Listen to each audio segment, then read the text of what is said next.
All right, the next thing we're going to talk about is how quantum wells can be used to make faster transistors. And we'll see that using quantum wells allows us to do a kind of a magic trick.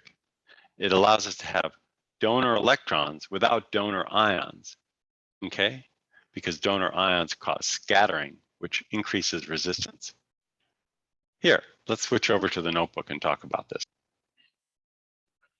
All right, so we've already said that for a field effect transistor, the switching time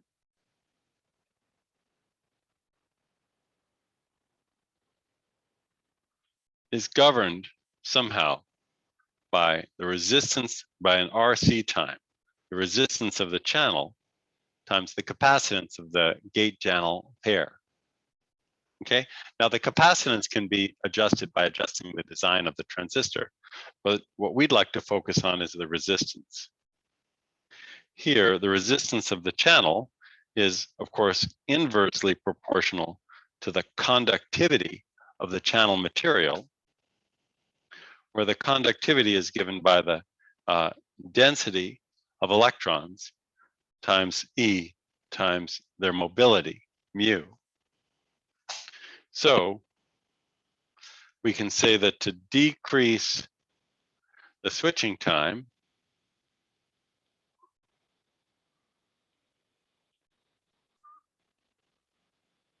we want to decrease the resistance, which means we want to increase sigma, okay? Now, how can we increase sigma? Well, to increase sigma, since sigma is equal to n equals mu, the first thing we could do would be to increase the electron density, okay? And that's straightforward. All we have to do is to dope more strongly.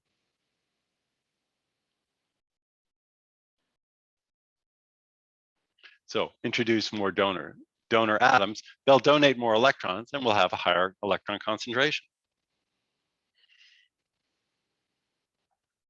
The second strategy is to increase the mobility. Oh, excuse me. Okay. Well, how do we do that? Well, remember that the mobility, according to the Drude model, is the electron charge times the scattering lifetime divided by m star. So we could increase the mobility if we could decrease the effective mass, but maybe we don't have that freedom in our device, okay? But another way to do this would be to increase the average time between scattering events. So, well, how can we do that? Well, to understand that, we have to understand what causes scattering in semiconductors.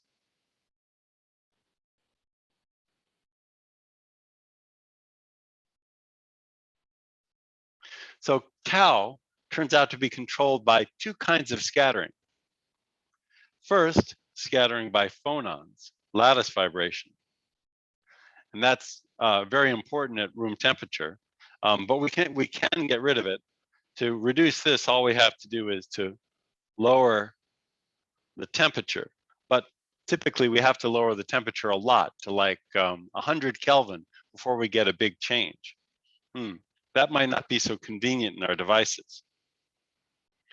The other thing is the other thing that controls scattering is what's called ionized impurity scattering. Oh my goodness, here we are.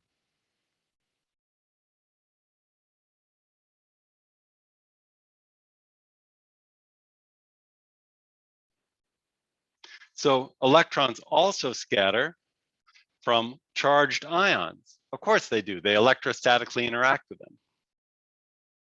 And we can lower that if we just lower the concentration of ionized impurities.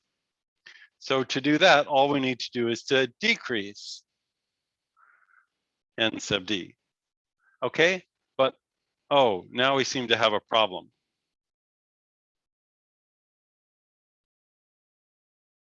If we decrease N sub D, we'll decrease the electron doping, and that will increase the resistance. On the other hand, if we increase N sub D too much, we'll increase scattering, and that will increase the resistance as well.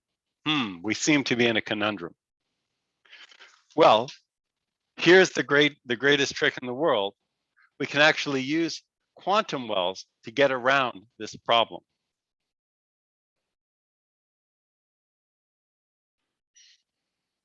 Because in quantum wells, or in quantum structures, we can do something called modulation doping.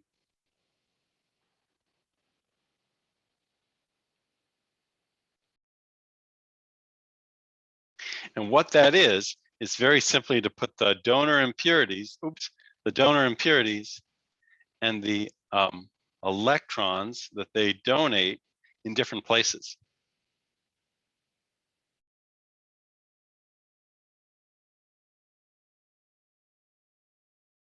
There we go. There's our quantum well. So now imagine we introduce our donor impurities. So we have our donor ions, but we're going to put the ions in the barrier region. Okay. Initially, we can imagine that the electrons, the donor electrons, would start out with their donor ions. Okay. But of course, the electrons will want to move around to lower their energy. So after a few moments, what we'll find is this. We'll find that the donor electrons will fall into the quantum well and get trapped. Okay? But now they're separated from the donor impurities. So it'll be very difficult for them to scatter from the impurities. Okay? So we get modulation doping. By the way, something that's interesting is that because the positive and negative charges are now separated, we create what's called a space charge electric field. And that modifies the potential that the electrons feel. Here, I'll try to draw what this looks like.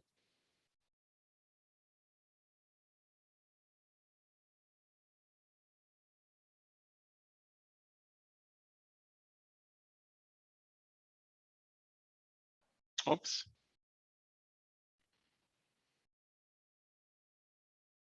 So if we add the electrostatic potential energy to the electron band energy, we'll get something like this.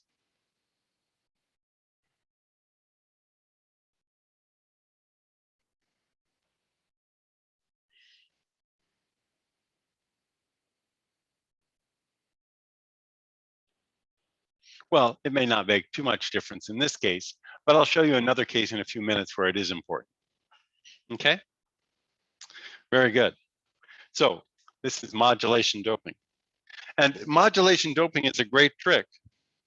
At room temperature, although phonons are probably the most important contributor to electron scattering, ionized impurity scattering is important. And it's especially important if we try to make the channel very highly doped so that it'll be very so that it'll be very conducting. Okay, here, let me show you some data. One sec. Here we are. Okay, so there's a lot on this graph, so let's take a look at it all. First of all, the graph shows the mobility as a function of impurity concentration for 3 different semiconductors: silicon, germanium, and gallium arsenide.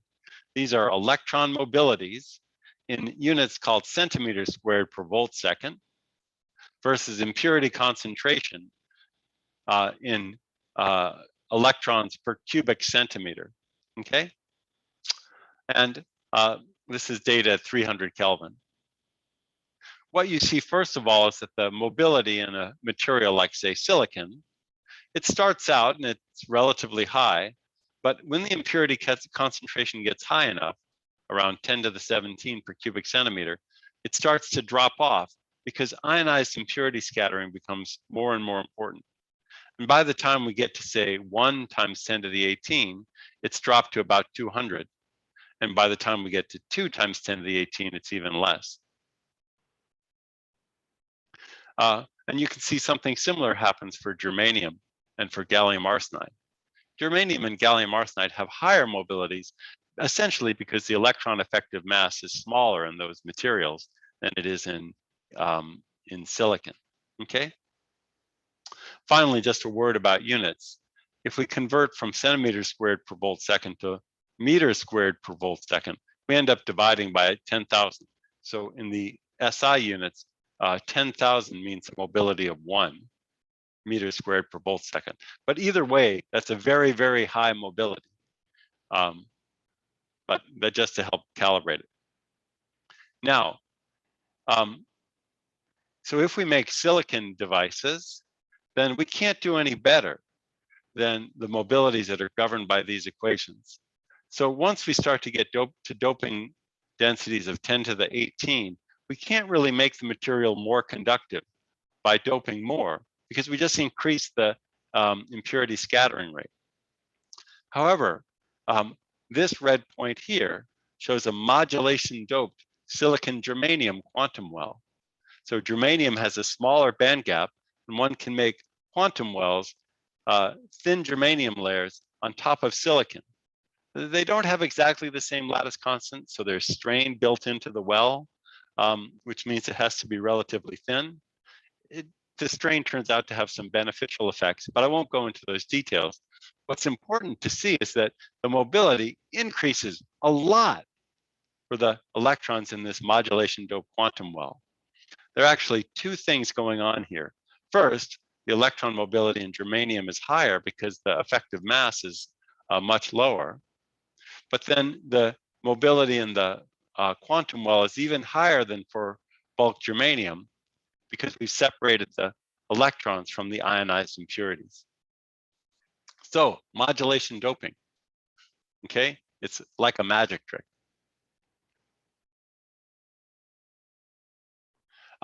Here, this is just some schematics for a high electron mobility transistor, a HEMT. Here, built in gallium arsenide, aluminum gallium arsenide. Although these days, similar structures are made from silicon germanium quantum wells. Those have the advantage that they can be directly processed, directly fabricated on top of silicon wafers, whereas things are a little more complicated for 3,5 materials like gallium arsenide. In any event, it's a FET structure, okay? And then this is how a band diagram of the structure looks. We have a gate electrode. We have silicon donors that are implanted in the barrier region only. And then here we have a step from the wide band gap aluminum gallium arsenide to the undoped gallium arsenide region here, okay? And of course, the band gap in gallium arsenide is smaller. As you can see, it gets smaller both in the conduction band goes down, valence band goes up, okay? Now, what's interesting about this structure is that it looks like half of a quantum well. The band gap goes down, but it never comes up. Moreover, there's a curvature to the bands. What's that due to? It's due to the space charge electric field that I mentioned a moment ago. And in fact, in this device, the electron gas is confined here beneath the channel just by the space charge electric field. So we don't need the other half of the quantum well. The electric field does that for us, okay? Really, it's just that these electrons are attracted to these positively charged donor ions, and that's what holds the electron gas here. In any event, this is a schematic of a high electron mobility transistor, and transistors like this can operate at microwave frequencies, and they're important in microwave amplifiers, including the microwave amplifier inside of your cell phone that's used to detect the cell phone signals and convert it down into ordinary signals that that the rest of the microprocessors can handle. So high electron mobility transistors also use quantum wells here to make faster transistors, another important application. Oh, one more thing I want to show you. This last piece is just scientifically important, but not technologically important. Remember, we said that electron scattering is controlled by phonons and by ionized impurity scattering. Modulation doping lets us get rid of ionized impurity scattering. Can we also get rid of the phonon scattering? We can. We can do that by cooling the material down. So this shows mobility as a function of temperature first in bulk gallium arsenide, and then in a modulation doped quantum wells. And there are different curves depending on the year in which the devices were created. Now, in order to really get rid of ionized impurity scattering, you not only want to get rid of the donor impurities, but all the unintentionally doped introduced impurities that you might have. So you have to control the purity of the material very, very well. And that was done by Lorraine Pfeiffer and others at AT&T Bell Labs. And here's what they found. They could increase the mobility from maximum values of about 10,000 in bulk materials up and up and up until finally in 1989, they could produce quantum wells that had electron mobilities at low temperature of 10 million. So 7 orders of magnitude. No, I'm sorry, you can see it right here. 1, 2, 3, more than 3 orders of magnitude. And at this point, the electrons actually can travel macroscopic distances, a fraction of a millimeter, before they scatter. Okay, and so a lot of interesting work then can be done on these ultra high mobility electron materials. But I think we won't go into that. Instead, let's stop this video here. Okay.